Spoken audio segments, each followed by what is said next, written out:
Have you ever noticed something strange in a staff meeting? The principal asks any suggestions?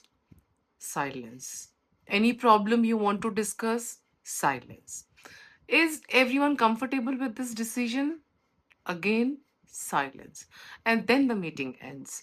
But the moment teachers walk out of that room, the conversations begin. So the question is, why do teachers become silent in front of leadership? And before we blame teachers for being passive, let's look at what may actually be happening. A teacher speaks up once, maybe she raises a genuine concern about workload. Nothing changes. She speaks again. This time she is labeled as negative. Another teacher watches this and she learns something very quickly. It is safer to stay quiet.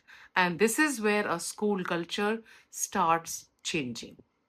Teachers stop bringing problems to the leadership. They stop suggesting new ideas. They stop questioning decisions.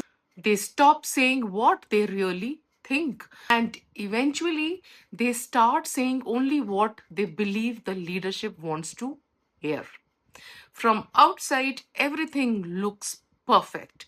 The staff meeting happened, everyone nodded, nobody objected, the minutes were recorded, the meeting was successful.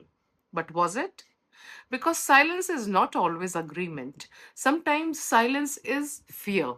Sometimes it is frustration. Sometimes it is emotional exhaustion. And sometimes it is simply a teacher who has stopped believing that speaking up will make any difference. This is where school leaders need to be very careful. If teachers are constantly afraid of being judged, misunderstood, criticized, or labeled difficult, you may eventually create a staff room where everyone is polite but nobody is honest. And this is dangerous because leadership doesn't need teachers who simply say, yes, ma'am. Leadership needs teachers who can say, ma'am, I think there is another way. A healthy school is not one where everyone agrees. A healthy school is one where people feel safe enough to disagree respectfully. So, school leaders, the next time you ask your teachers any questions and nobody responds, don't automatically assume everything is fine. Maybe everything is fine, but maybe your teachers have simply learned not to speak.